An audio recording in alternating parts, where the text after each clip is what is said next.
I am the CEO of Snot. I am. But guess what? Snot is a fact of life. Those online forums will either amplify your brand and put it up there on a pedestal, or they will crucify you. The first tap of the rock is not going to bust the rock open. It's the 100th tap of the rock that's going to bust it open. Welcome to Add to Cart, Australia's leading e-commerce podcast that express delivers all you need to know in the fast-moving world of online retail. Here's your host, Bushy.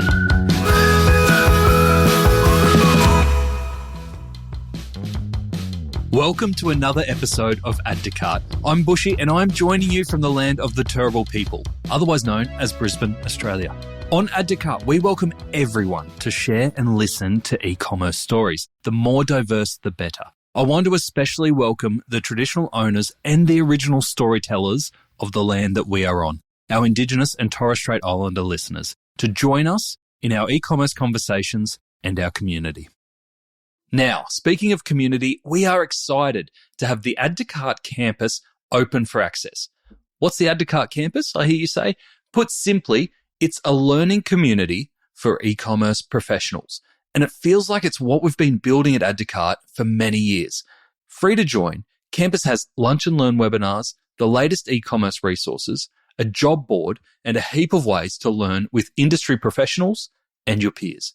Whether you're an e-commerce manager, a founder, or simply finding your path to a career in e-commerce, we'd love to see you in there. Register to join campus at addtocart.com.au/campus.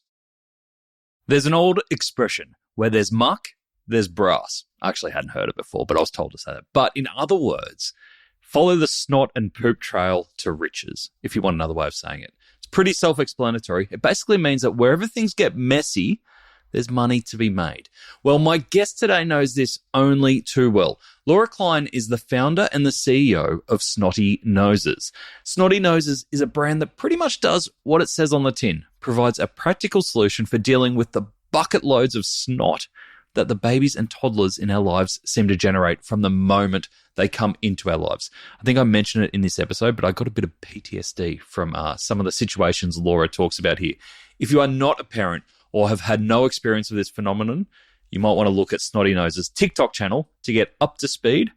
Just don't do it over breakfast. The Snotty Boss, Laura's hero product, is a motorized nasal aspirator that niftily sucks the snot from your child's nose at the touch of a button. Laura's journey has taken her from fulfilling orders at her kitchen bench to being stocked in retailers such as Terry White and Baby Bunting.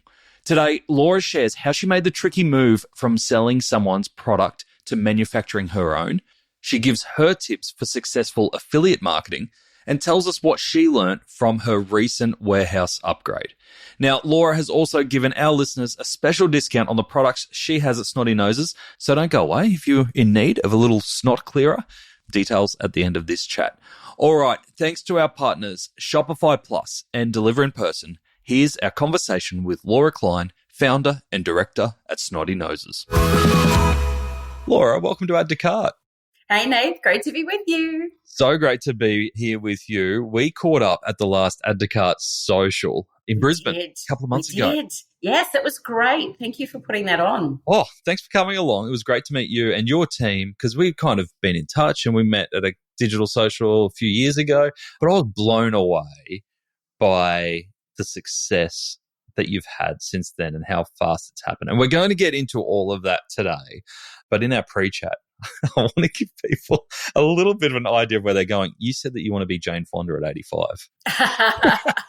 Oh, she's my idol. I love everything about that woman. She is energetic. She's inspiring. She works not because she has to, because she wants to. She's passionate about her projects and her people, connecting, making a difference in the world. She's a good egg. And I think the world needs more good eggs that will stand up and be helpful in whatever you do. Be helpful, enjoy it. If you don't enjoy something, then change it. But, just keep going.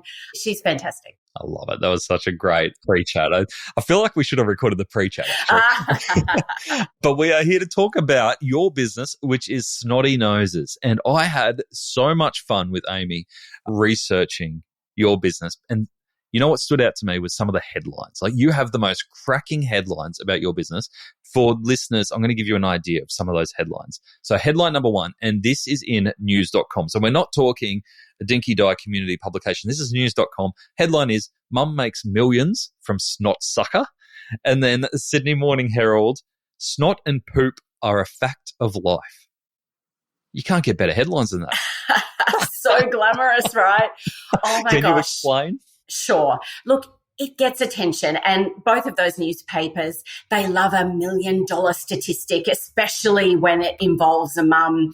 But hey, we both know that revenue or profit are very different things. So yeah, great revenue numbers, that's all good. But when it comes down to it, snot and poop headlines get the attention, get the click. Isn't that what we're in business for? If you're going to be vanilla, you're just not going to stand out. So in this fast-paced, short attention span world, attention is everything. And that's why I gave my business name the name it is, snottynoses.com.au. It gets a reaction from every single person you tell it to. They actually say, sorry, what? Or what is that? It just sparks curiosity. It sparks a conversation. So the bottom line is, I am the CEO of Snot. I am. But guess what? Snot is a fact of life with young children. And apologies to people who are listening to this that, are not dealing with little people in their world. But, kids can't sniff. They can't blow their nose. I know that because I had 3 kids in 3.5 years, a few years back. And at the time, it was like I was living in Snotsville. It didn't seem like the start of a dream back then in 2013. But fast forward nearly 11 years, here we are, sitting in our new warehouse in Brisbane, and we've really come a long way. Well, I think you've given us the headline for our episode already, the CEO of Snotsville.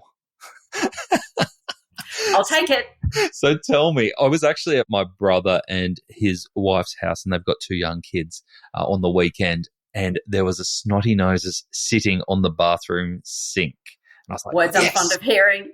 Yeah, yes. Yeah, I'm sure you hear that all the time. It was a sign from the universe that I needed to be on your podcast. I'm stalking you from your brother-in-law's house. That's right. So tell me, how does the snot sucker work? Like, where did the idea come from? Let's start there. Yeah, sure. So the original back in 2013, I was a full-time mum to 3 little ones on leave from my job as a primary school teacher. Life was busy, but the level of snot was constant. And I had tried all of those cheap, squeezy, manual little bowl, aspirators. They just didn't work. And then I found a motorized aspirator called Snotty. It was just called Snotty in an old school parenting magazine. Doesn't even exist anymore. But, I bought it. I loved it. I used it. And then they sent me be a work from home rep, like a flyer. They sent me this, not even on email, old school snail mail. And I looked at it and I thought, I have spent the better part of a year using this product, telling all these people about it. Maybe I could start a business if they want, work from home reps, a bit like an Avon lady. You buy a box of stock and you sell it to your friends. And I thought, but instead of beauty, you've gone into snot. Yeah, I know, right? So glamorous. I may as well try to sell a few. And honestly, the rest is history. I bought a box of these little aspirators. I set up a website and away we went. And I am not kidding. I had no marketing plan, no social media, no idea about SEO or upsells or cross sells. Afterpay, TikTok, Black Friday, ChatGPT, they were years away. They didn't even exist. I just started with what I had and I did the best I could. And you know what? That's how every business actually starts. Google started in someone's garage and Facebook started in a dorm room. Everyone starts small. But I had a belief. I had a belief in the problem that I was solving. I knew if I faced it, then so did so many other parents. What was on the market just wasn't good enough. It was a serious medical condition and people just needed a solution. And I had nothing to lose. So I just went for it.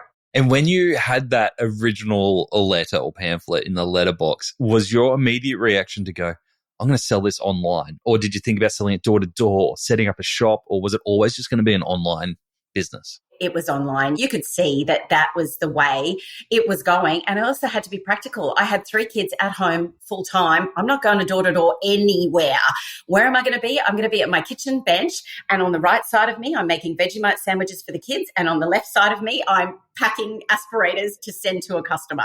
So it just fit. It fit with the lifestyle I was at. I think e-commerce is the greatest gift to busy people. You can start from nothing and just build it step by step, away you go. And I think it's, the whole idea of doing this podcast has given me pause to think what the environment was like back in 2013. It was very different. People were still cautious about putting their credit card into, the computer or their phone and handing over their details online. And when I think back to my first website, I actually want to cringe. It was not mobile responsive. It was clunky. It was awful, but that's what you had and that's what you started with. And then it's all part of the journey. So I guess the long answer to that is we started as an online retailer of other people's brands. And that was great. Side hustle while I raised the kids. But we had proof of concept really quickly. Like we could start to see some really good numbers even in those early years. And I was a keen learner and I'd listened to countless podcasts. So I thought, I could do this and this. And then I got someone to help me with, Google ads and Meta ads. And I think our budget was like $20 a day or something. It was, adorable. But we just kept growing from there. You know that nervous feeling you get when you place your checked-in luggage on that airport baggage machine? You're kind of just hoping that your luggage arrives at your destination on time and in perfect condition. It's the same in e-commerce. You place a lot of trust in your last mile partners to deliver the final, crucial element of the customer experience. Now, imagine you are a premium product with over 100 years of customer experience expectations. That nervousness increases a lot. That's why Samsonite has chosen Deliver in Person for their reliable, on-time delivery to drive outstanding shopping experiences, enhance brand reputation, and significantly improve key delivery metrics. I mean, you can never be too careful when it comes to making sure luggage arrives on time and undamaged. Don't settle for less. Make your last mile experience the first thing that customers remember. Learn more about the incredible performance uplifts Samsonite has experienced since working with Deliver in Person at deliverinperson.com/case study Samsonite. Tell us, where is it today? I know when we caught up, you were talking about wholesaling, new warehouses. Give me an idea of the scale from that kitchen bench with Vegemite in one hand and aspirators in the other. Yeah. So we have grown. Slow and steady, I think, sometimes wins the race. You can pivot quickly on some things, but you just plod along for other things and you take risks when you need to and you just, keep growing. So lucky for us, Snot Suckers are one of those essential products. It's a must-have, not a nice-to-have. There's an urgency in that purchase and it makes your business a little recession-proof, to be fair. People are going to need, the widgets that we are selling. Because it's so urgent, parents are less price-sensitive. They just want something, that works. There's a growing number of kids in daycare. So, daycare germs are the gift that keeps on giving to our business. And we realized that our target market was never running out. Sure, we might have, our customers for a certain moment in their life before they move on to their next season and their next chapter. And that's fine. So we started knowing that, trust and reliability are the absolute biggest factors for business growth. You have to have that. Otherwise, you're going to get, found out very quickly. So within a year or two of, starting the business, we realized that, a sustainable business model means you need to have more than just a hero product that people buy once and never come back again. So you need a reason for people to come back and keep shopping with you. So it made so much sense from that original, other brand aspirator to start bringing in complementary products, for colds and sniffles. So that was vaporizers, oils, balms, and we were growing as nicely as an online retailer. So then I guess it came about 5 years into the business and it came time to sort of say, are we going to continue selling other people's brands or are we going to make the shift to our own product? That would have been a big moment. Yeah, it really was. But we knew we had proof of concept, but we just kept getting feedback from people saying, look, this is good, but you could have that or it could have this. And we just knew that we needed to take all of those years of feedback and take that cash flow and take a punt and create something of our own to give us control of our business, to be masters of our own destiny, to be able to break into the wholesale space. You can't do that when you sell other people's brands. So you have to have your own brand if you want D2C and wholesale, and that ultimately increases the profitability of your business. So, but manufacturing is a huge leap. Oh my goodness, it requires significant cash flow and lots of other things. I thought you were about to say manufacturing is a hoot. And I'm like, I've never heard someone say that before. Tell me about the customer feedback that you were getting on the products that you were retailing. Was there 2 or 3 bits of feedback that you're like, yeah, we could build that? Probably for the aspirator, like the suction strength is regulated by the TGA. You can't make it any stronger than that. It will cause damage. So that part is fairly regulated, but you can make it the maximum suction that it can be. And so we had doctors, engineers on board to help us say, this is what you can do and it's better than what you've currently got. The noise factor, you don't want something that's noisy and scary. The nozzle factor, it needs to be different shapes and sizes so it can be used from a teeny tiny preemie baby all the way up to, a toddler at 3 or 4 years of age. And it needs to come as a kit. I know myself, I was losing nozzles and it didn't have a lid and it got all mucky. And so we needed a carry bag in there. We needed a lid. We needed nozzles that made it, from birth all the way through to those years. So I'm a mum and a savvy mum, and I knew exactly what I needed to create. And I did it. And how did you go from that idea? So I love that idea of bringing all that customer feedback after getting to that proof of concept and going, cool, we've got something here, but it can be better. How did you go from that point to knowing the product that you want to create to finding a manufacturer who could build what you want? Yeah, it's huge, but the internet is a wonderful thing. And boy, I do my best research at midnight, and I would just be researching different factories in different, lots of different countries, buying samples. My doctor and engineer friends back in Australia would pull them apart, look at what they are, do they, more than anything, do these factories have the certification for this medical product required by TGA? Are we legally allowed to manufacture and bring this product into Australia for distribution? So that would have narrowed your search significantly. Oh my gosh, it did. Alibaba is a minefield. There are thousands of products on there, but only a tiny percentage have the certification required by Australian law. And that's a good thing, right? This is your precious baby. You don't want to be risking, health and safety. So by chance, we came along a factory, and it just, I go by my gut a lot, and it just felt like the right fit. They were open to our ideas of what, this base prototype, how we would then create Snotty Boss. I had the name from the get-go. I knew I wanted to create a product called Snotty Boss, and we just worked with them until we found what it would be. And that was back in 2018, 2019. We brought it to market in 2020. And even since then, we are adding things, changing things, constantly modifying, although every modification in manufacturing costs a bomb.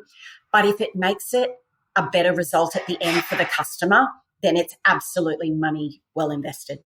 And is that your way of staying ahead of, say, rip-offs, other people out there who might be getting your product, pulling it apart and saying, yeah, I could manufacture that? Is it by continually improving the product? Is that important?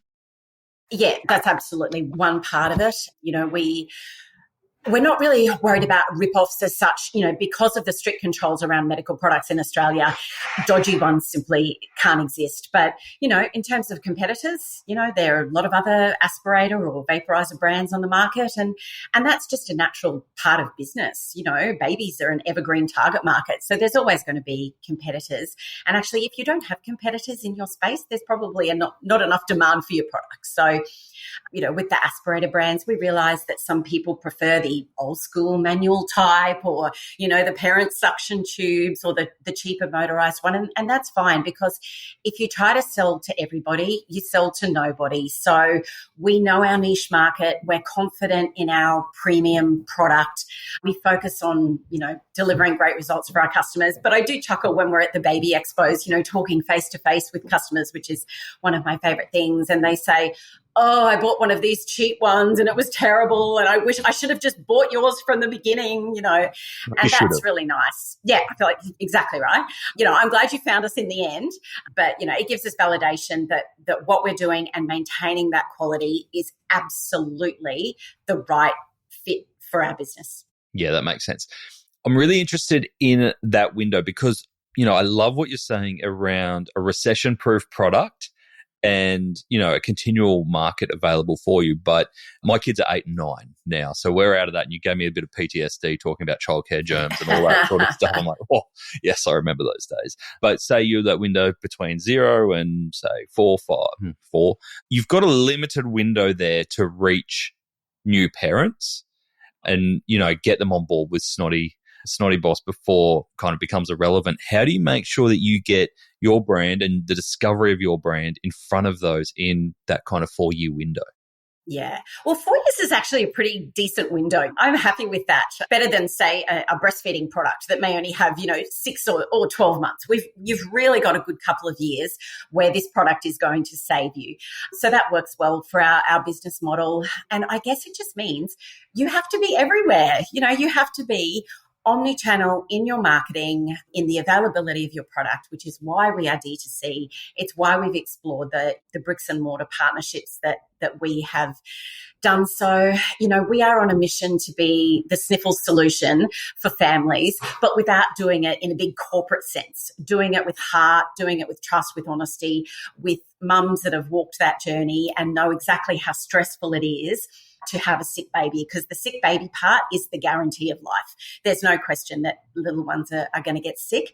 And we just need to show them that trusting us and paying that premium price is absolutely worth it. In the scheme of baby things, it's actually probably the best $100 you'll ever spend. I still don't think that's a lot of money for something that gives instant relief, constant relief, gives everyone a better night's sleep. Maybe I should be charging thousands of dollars for this product. But it means we do have to stretch across the channels, lots and lots of touch points. I like the idea of having 12 eggs in 12 different baskets, not all your eggs, 12 in the good one eggs basket. in good baskets. Yes, the good eggs. I love that idea. Just be a good egg in your business and your life.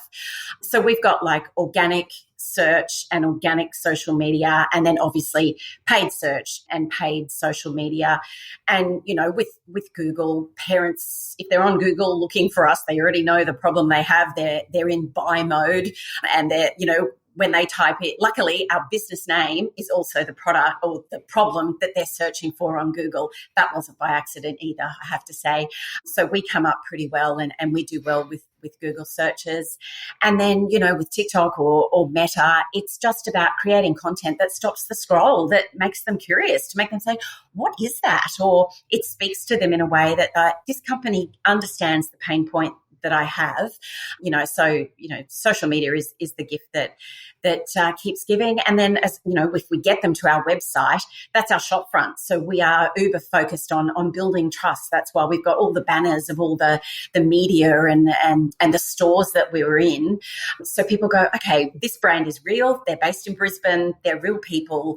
And then, of course, the testimonials speak for themselves. And then, of course, word of mouth is just paved in gold. Yes, so I'm really interested in that word of mouth because I had Snotty Noses recommended to us a bunch of times when we had kids at that age.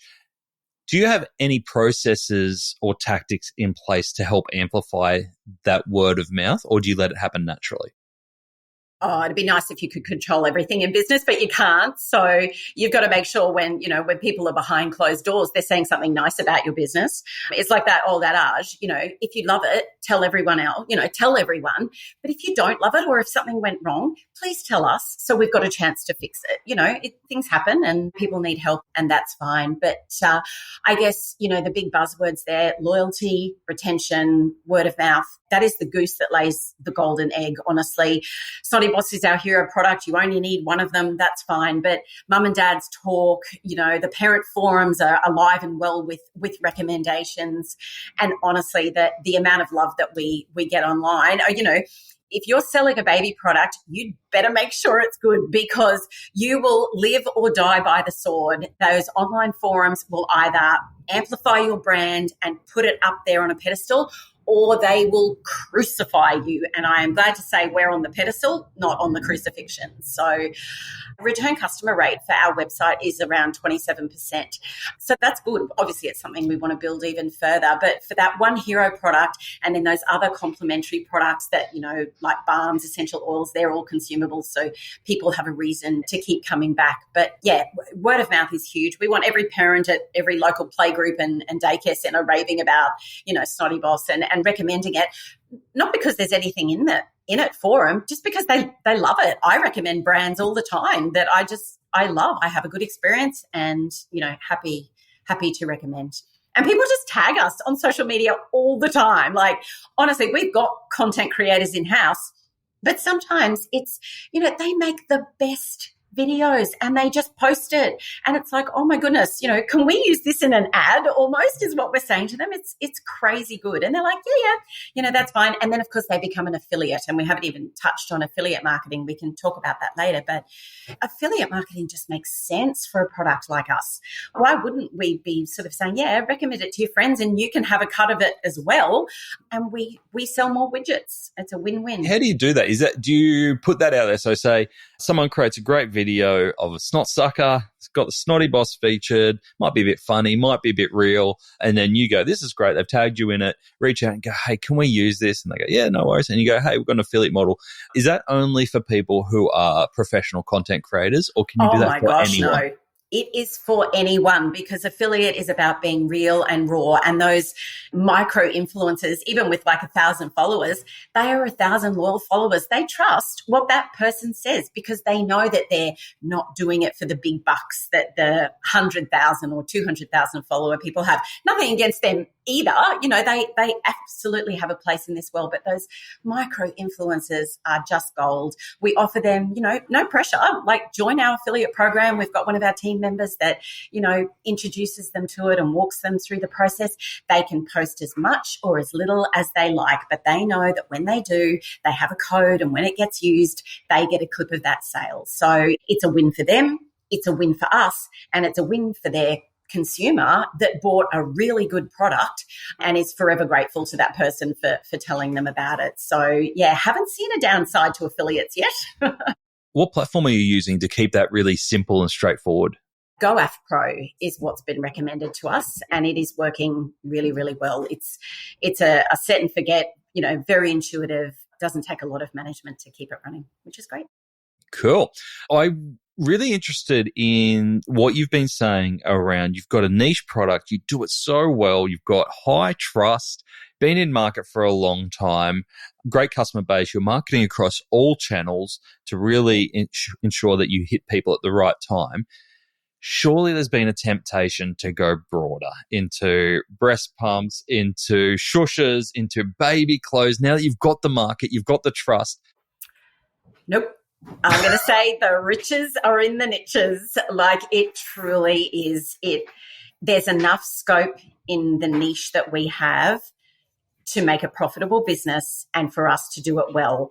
That's not always the right decision for other businesses, but I think we would dilute our message if we did start to go too broad. I also never say never either. So in 5 years' time, I might have completely changed my mind and I can do that. But right now, where we are, those gadgets for good health, good sleep, the sniffle solutions, that is absolutely where we're focused. And there's still a bit of room to move there. You know, what's not to say we can, you know, bring a second aspirator model out. You know, all of those things are in the pipeline. They're all an opportunity. So watch this space. I mean, Snotty Baby Clothes doesn't have the same ring to it, does it? No, I don't think it'd be a bestseller, to be fair.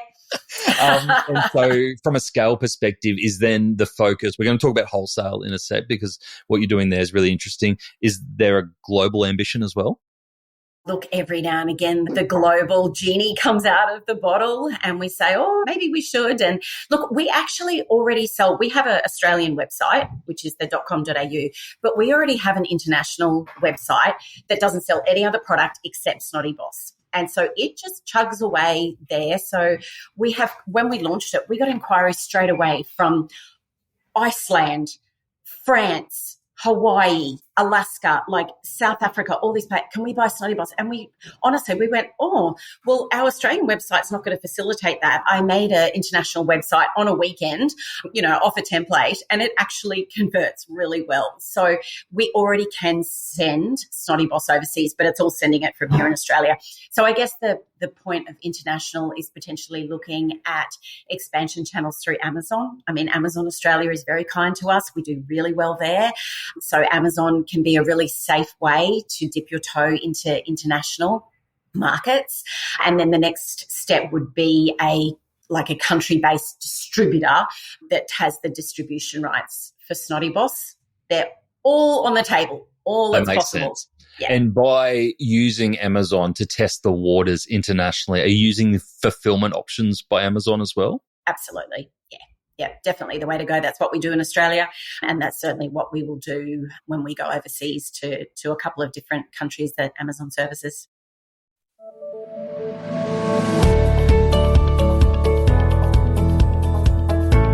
From winning the block to establishing a leading personal care brand during COVID, it's fair to say that the Alive Body team can do anything that they put their mind to. But as the business grew rapidly, third-party applications didn't speak to each other, managing two separate sites for D2C and wholesale got costly, and budgets were blowing out. Sounds like the typical reno, really. But as we know, the Alive Body team don't settle for standard renos. That's why they upgraded to Shopify Plus, combining D2C and wholesale stores with a unified backend, creating country-specific stores, and optimizing the customer experience with Shopify Function. They've now got an award-winning online home, and it's paying off with 3 times more customer acquisitions and a 47% increase in conversion rate. It's enough to put a smile on any skeptical judge's face. Check out shopify.com/au/plus and get in touch with the Aussie Shopify Plus team to see how Shopify Plus can help you get your technical foundations in order. So let's talk about wholesale, because we had a great chat about this at the Ecom Social. You're already in stockists like Baby Bunting and Terry White, which is amazing. As you've gone from that D2C model, this is your idea, your baby, your product. You've got a lot of trust in this. As you are opening it up to those retailers who all have very different experiences, all have very different levels of customer service, how do you assess which retailers fit the Snotty Noses way of being? Yeah, sure. Are you saying our retailers don't love our product as much as we do? Oh, I'm shocked to hear that, considering they've got 5,000 SKUs on the shelf. But getting into wholesale was one of the main reasons that we then, got our own branding, 5 years ago or so. And by being in the right retailer, it amplifies your brand. It builds trust. If people see that we're in Baby Bunting, we're in Terry White Pharmacy, they immediately go, that must be good then, So that's great. You just need to make sure your numbers work, obviously, for a wholesale model, which we do. So Terry White was the first big retailer that we got into about 3 years ago. And look, the baby buyer and I, he's a lovely guy, and we still laugh now about how I almost stalked him through his email inbox when I found out who the baby buyer was in that category in Terry White. And I would just drop into his email, every couple of months, oh, hi, Nick, just wanted to let you know Snotty Boss won this award. Or, hi, Nick, just wanted to let you know that we were in Sydney Morning Herald, just bombarding him with different bits of media and different awards we had won, until finally I think he honestly said, who is this woman? Who is this brand? How did you get my email? How did you get my email? But you've just got to chip away, because if you're a stonemason, the first tap of the rock is not going to bust the rock open. It's the 100th tap of the rock that's going to bust it open. So you've got to be consistent. You've got to have tenacity. And eventually he took a chance on a small brand like ours, and it's paid off for them and us, in spades. We're in the top 10 of baby products in Terry White, nationally. He emailed me the other day, something like 350% growth in the last 12 months. So it's the right fit for us. At store level, sometimes I'll walk into a local Terry White, or one of our reps will go in and there's no stock on the shelf, or, one of our displays is looking a little bit shabby, and that's just life. Pharmacies are busy places, but it's about building relationships with the managers at head office, and then the store manager, and then the people on the ground, to get them loving our product as much as we do, incentivizing them, gamifying it, do some competition between different Terry White stores to see who does sell the most in a certain campaign promotion, or, shouting that particular store lunch because they were the top seller of Snotty Boss in a particular period. So it's about using the carrot, not the stick, to get them coming on board. And look, it's a high price point and a good cash margin for those stores. They'd be crazy not to be promoting it and selling it. And they walk away with a very happy customer, that's got a product that actually works. And what do mums do? They talk. So they say, oh, where did you get that product? Oh, I got it at my local Terry White, or I got it at my local Baby Bunting. Great. In they go, and they buy one as well. So yeah, it's a win-win. Baby Bunting was a similar story, if I can digress there. That's a recent sort of acquisition. They were creating a marketplace in August of last year. Everyone's got a marketplace these days because it's a good business model for those big businesses. We got added to the marketplace, which means we weren't in store on shelf in the 70 Baby Bunting stores. We were just on their marketplace. You could buy online. We'd fulfill it from our warehouse. And we launched, and we were on their marketplace for 6 weeks only. And I had a call from the baby buyers to say, we'd like to discuss, planogram in-store ranging for this product. We can clearly see it's getting the search volume, it's getting the sales volume. And by December of last year, we were on shelf in 70 Baby Bunting stores. So it who knows which touch point made that all happen. I have to have faith in the universe that it was just our journey and our destiny to be there. But, that's what I always envisioned 4 years ago when I brought that product to market, that's where we'd be, and that's where we are. So, got to have faith. To get listed originally on the Baby Bunting marketplace, did you have to go through a lengthy approval process? You're using the 100 taps of the stone to get into Terry White. Was it much, much easier to get that original marketplace on Baby Marketplaces are much easier because there's no risk for the retailer to do that. You just simply go on their online website. They're not holding stock. They're not buying stock. They just take a commission of what is sold there. So it's an Amazon model, isn't it? It's very low risk for them, but it gives their customers, the Baby Bunting customers, the opportunity to source brands that they may not otherwise be able to source or know about. And then, of course, they take the best-selling ones of those and put them in their store. What a smart idea. I can imagine that as other retailers see you being stocked in leading retailers like Baby Bunting and Terry White Chemists, that you would get approached as well as approaching others. Are there retailers that you've approached and gone, nah, I don't think that fits our model? Absolutely. We walked away from a pharmacy deal last year. It just wasn't the right fit. The numbers didn't add up, and that's not to say they won't in the future. They just didn't add up there, and I think it's worth holding your ground and maintaining your premium brand and your pricing, because if you're just competing on price alone, it's a race to the bottom and nobody wins. That was the right decision for us last year to walk away from a deal. But, the door's always open. We're always ready to chat to any retailer that wants to offer something fabulous to their customers. Who doesn't want to make their customers happy? That's right. All right. And obviously with all these different channels opening up, Amazon International, great direct channel, wholesalers, then that has a big impact on your inventory and your processes to be able to get this product out to all the channels. Understand you've just done a big change around warehousing. Tell us about some of the challenges or the steps that you've taken in your journey to kind of be able to scale to that level. Yes, I'm sitting at the grown-up table now, Nathan. I'm not at the kitchen bench anymore. They're big decisions. We're not talking a few $1,000s here. We're talking, 7 figures transactions happening there. So you've got to know what you're doing. But if you don't, get a team around you that knows what they're doing, because everyone has a different skill set. I like, chatting to people. I like being on social media. That's my zone of genius. Get other people around you that nerd out on numbers and data and freight and balance sheets and all of those sorts of things. It takes a village to run a business like this. And I've got a good village, although my accountant's constantly chasing me for things that I'm not doing properly, but that's okay. So was there a particular moment or time or scenario where you went, I can't do this myself anymore. I need to bring in a GM to help me? Look, potentially I've been thinking about it for about a year or so, but I think it was a sign from the universe when I heard about a book called Rocket Fuel by Gino Wickman. And I heard about it on one podcast and then it was mentioned somewhere else. And then I saw it on Amazon or something. I'm like, this is, I need to read this book. What is this all about?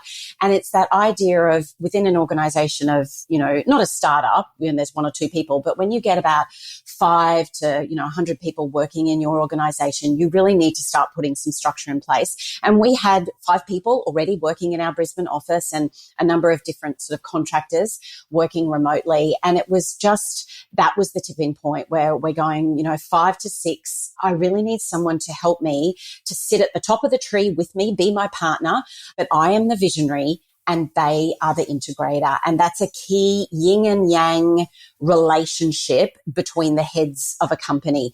And it usually plays out that a visionary is the founder. They're the creative type. Sometimes they have an attention span of a flea, which I'm sad to say is sometimes me. I get idea whiplash. Oh, let's do this. Oh, let's try this, And that's great for creativity and social media posts. And that's all fun for getting a business off the ground. But at the stage we're talking big deals, serious contracts, a lot at stake.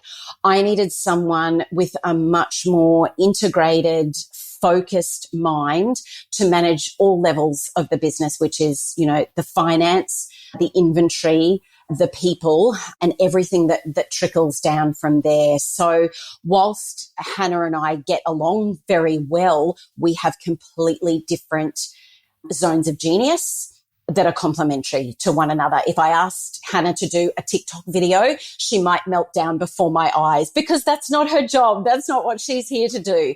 That's my job. But we need to be, we have good communication. We have a weekly WIT meeting. So she knows what I'm doing. I know what she's doing. She's managing the team. It just feels like all the trains are focused in the right direction and they're all running on time now that she's here. And it's such a relief. It's kind of like, why didn't I hire her 5 years ago? But we just weren't there then. We weren't ready. When you know, you know. And I took a long time, a good couple of weeks, months to think about the job description, to find the right person that I was looking for, because that's key. Otherwise, you'll get every Tom, Dick and Harry applying for the job. The quality of candidates that we got for that GM position were exceptional. It was a hard decision, but I think I've made the right decision with Hannah. It takes an incredible weight off your shoulders as the founder, of the business to know someone else is there for you.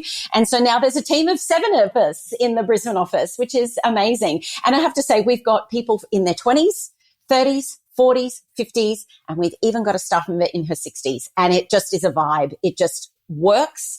Everyone brings a different skill set to the team, but everyone has a core vision and a purpose. They know what we're here to do, and that is bring sniffle relief to little bubs and make families happier. That is mission. what being, it's a good mission statement for sure. And so now that you got the team in place, that would have made the warehouse move a breeze, right? It would have been easy. Oh, sure. Sat back. It just all happened. Click my fingers. But, you can look at a warehouse move as, some massive task that had to happen. We looked at it as like, what a joy. How lucky are we? If we're needing to move warehouse because we need more space, that's a good thing, right? Our business is growing. And again, it's a sign from the universe. The place that we were in told us last October, you can no longer get 40-foot container deliveries here on the regular basis that you are. It was a sign from the universe. We had to move. We could no longer get our shipping containers dropped there. So, it was time to buy a bigger house. So we did. They said, get your snot out of here. Yes, exactly. And that's fine. And, I've got my team are very Marie Kondo types. They love decluttering and organizing, and they were in the zone, and we moved in. Are there still boxes to unpack? Heck yeah. But are we getting there? Yes, we are. We've got this beautiful new space. We've got a signature green snot. It's actually not a snot color. It's a beautiful aqua green feature wall. We've even got a boardroom. Eek! I mean, it's just so exciting. So you've got to look at all of those things as a positive. How lucky and we found out yesterday that the people, in the next commercial premises from us, our neighbours, are actually another baby brand that have just moved in as well. They're in a non-competitive category, of course, and they've just moved in. It's like, of course, I'm sure we'll share war stories over, the baby industry in years to come. You never know. There could be a collaboration coming up there as well. So you have to have faith. It all works. It will all work out. What advice would you have for people as they're going through that transition stage, maybe upgrading to a bigger warehouse or moving warehouses? Any piece of advice to keep the business operational during that changeover period? I think you've got to let your customers know what's happening. They love a sneak peek behind the scenes to know what's happening for your business. There was no disruption in our service at all. We literally went there. We were at that warehouse on a Friday, and by the Monday we were here. All of our carrier partners, Australia Post is great. You just say it's not a pickup from there, it's a pickup from there. The online world keeps moving. Orders can be shipped even if the warehouse is still in a bit of disarray. So there was absolutely no disruption there. We're not Amazon either though. So, we've got a reasonable sized warehouse, but not a million cartons that needed to be transferred over. It all fitted into a couple of truckloads. So that's fine. Beautiful. Now, tell us about the Humpty Dumpty Foundation. I know that's a cause that's very close to your heart. How does that partnership work? Yeah, absolutely. So we've always had a charity aspect to our business, even in the early years. It just felt right. And I remember hearing Christy Chong from Moddy Body speak at a conference back in 2015, I think it was, an online retailer. And she spoke about the way they did their charity work. And it just made so much sense. It was such a good thing to do that was a win-win for everybody. And I know some families that were affected, had bubs in the NICU for many years. So when I learned about Humpty Dumpty, it just felt like the right fit. So, sorry, I should say before, when we first started doing charity, we would do a different charity every month, that we would give $1 from every sale to that particular charity. And that was great. Oh my goodness, we worked beautiful, beautiful charities, and they're all so grateful. They're like, oh wow, that's amazing. So then I had an experience with friends' bubs in NICU, and I got to know about Humpty Dumpty Foundation.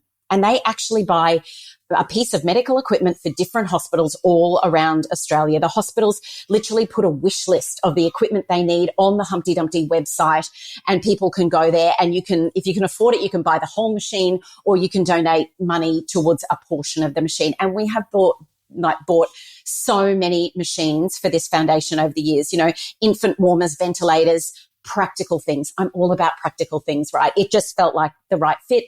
And, we give $1 for every order per month. It's easy. It's real money going to hospitals and families that need it. And it fits with our motto of being a good egg in everything you do. I mean, it's just ironic that it's Humpty Dumpty, the little egg that we're talking about. Don't be a broken egg. Yeah, not a broken egg. Be a good egg and just do your bit. If everyone just did a little bit, you can move mountains when everyone does a bit. So it's the right fit for us. It's beautiful. Love it. Now, I can't leave here without asking you, because I did stalk your TikTok and you are front and center. You mentioned that it's part of your job title. You do a great job on there. How does Snot work on TikTok? TikTok is so fun, honestly. It's the best resource for small business. And yes, snot suction is disgusting, but it's intriguing. So it was just made for TikTok. And we have so many customers who create content for us just, for free because they love the product and share it on TikTok. So we started TikTok about over 3 years ago now, because I kept hearing on podcasts and business groups, it's a great way to show the fun side of your business. And, TikTok took off during the pandemic, mainly with, dancing teenagers and crazy cats. But then we quickly realized that parents were on there too, and they want to be educated and entertained. So that's what we did. And I still hear some business owners, even in 2024, saying, "Oh, I hate TikTok. It's just so stupid." And I'm like, it's not about your preference for social media. It's about where your customers are. And if your customers are on TikTok, then that's where you need to be too. And we have fun. We have no rules. The silliest video can get the most attention. And then you can get a piece of highly created content that took you hours to make and it gets nothing. I mean, it hurts my head. And, we haven't cracked the 1 million view mark yet, but gosh, we're getting close. And I think we've got a video that's about 850,000 views. And it is the Snotty Boss suctioning honey mustard sauce off a plate to show people how it suctions. It doesn't even have a baby in the video. It doesn't even have me in the video.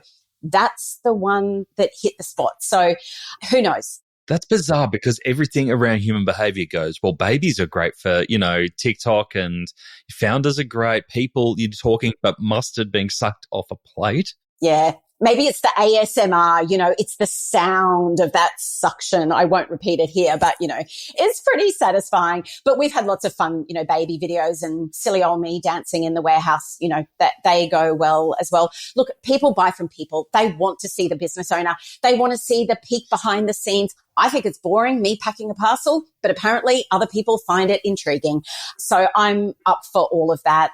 And I've actually learned a lot about TikTok from a couple of local businesses in Queensland, Brookie Bakery and the boys from Lucent Globe on the Gold Coast, the twins. I mean, I have learned so much about TikTok by watching their TikTok, the short, sharp transitions, it's just brilliant. It's fun. It's just the way of the future. And I can't wait to see what the next TikTok is. Like, what's the next thing coming that's going to capture the world's attention like that and be an absolute game changer for business if you use it smartly? I just love it. I mean, maybe it's AI. I love all that, the ideas around AI and what it can do for your business. I guess it just reminds you that you've got to keep being ready to change, like keep fresh, keeps you young, just be open to new ideas, never say never. It's all possible. It actually reminds me of a flash mob we did in Brisbane about 5 years ago. I don't know if I've ever told you this story, but we got a group of like 50 mums and babies dancing at South Bank in Brisbane, holding their baby, holding a snot sucker one, and doing this dance. And it was just silly. It took a lot of effort, but we got on the news. And honestly, the PR juice that we got from that was just gold. People still talk to us. That was even before TikTok, but people still talk to us about our flash mob that we did in Brisbane. And it's so fun, so creative. It's the reason you're in business, right? It's why you don't feel like you've got a real job. Yeah, you're doing the things that you enjoy, that you love, on a mission that resonates with you. It's all lining up. So tell me, Laura, what's next? So what's the next 12 months? Where's your focus? What things have you got planned for yourself and the team at Snotty Noses? Look, just embracing all the good growth that's happened so far.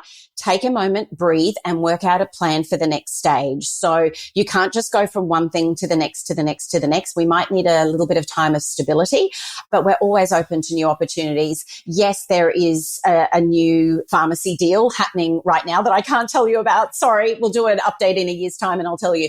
But that's exciting. The international thing is exciting, and new products. Oh, that is always so exciting, because that's a long process. And so when you're bringing something to market, you cross every set of fingers and toes, but you know that you have to have faith that it will be the right decision for the business. Brilliant. All right, Laura, if people have heard this today and they either want to go out and go, God, that's Snotty Boss, that's exactly what I need, where do they go for that? Or if they want to talk to you, what's the best way to go about that? Our socials is where we are. So we've got a team monitoring that. So just at Snotty Noses Australia, come and say hi, jump onto our website. We're everywhere, just as all good e-commerce businesses should be. And if you're at a baby expo around Australia, come and say hi as well. Beautiful. Laura, I'm so excited to hear from Amy, our producer, of the trailer quotes. We call them the trailer quotes, the three that always lead the episode. What she pulls out of this, because I think she's got so much to work with here. I've loved hearing your story and excited for what you and the team are going to do moving forward. Brilliant story. Thank you for sharing with us. Thank you, Nathan. It was a pleasure. Great to have you on Add to Cart. Thanks. There you go. I love Laura's story so far and how she's so focused on solving one problem for so many people. Brilliant to see. And like we said at the start of the episode, she's given our listeners a very special discount. If you have got someone who needs a bit of snot sucking in your life, she has given us 15% off at snottynoses.com.au. Just use the code ADDTOCART, all one word. That's ADDTOCART at snottynoses.com.au to get 15% off your snotty boss. All right, here are the 3 lessons I took away from this episode. Number 1.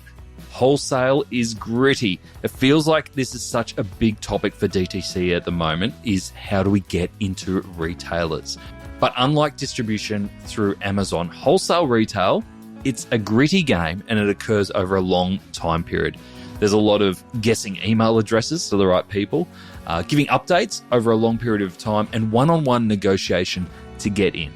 And that's just the start. It's not something that just gets activated as soon as you think of the strategy. If it is on your radar, start those relationships now. Number 2, embracing new trends. I love how hard Laura and the team have embraced TikTok. She hasn't stood back and watched. She's got in and learned. The tip around watching what's working for other accounts and then trying a few things yourself is fantastic, especially when you find the content that you didn't think that will work, but actually did. Her example of the slow noises actually worked really well rather than the baby faces. That would go against most people's assumptions, but by trying so many things, she found what worked. She's unlocked a goldmine there. And number 3, tell your story with energy. I've actually heard Laura tell the Snotty Noses story a few times, but each time it progresses a little more, and I can guarantee that every time she tells it, it's like the first time that she has told it.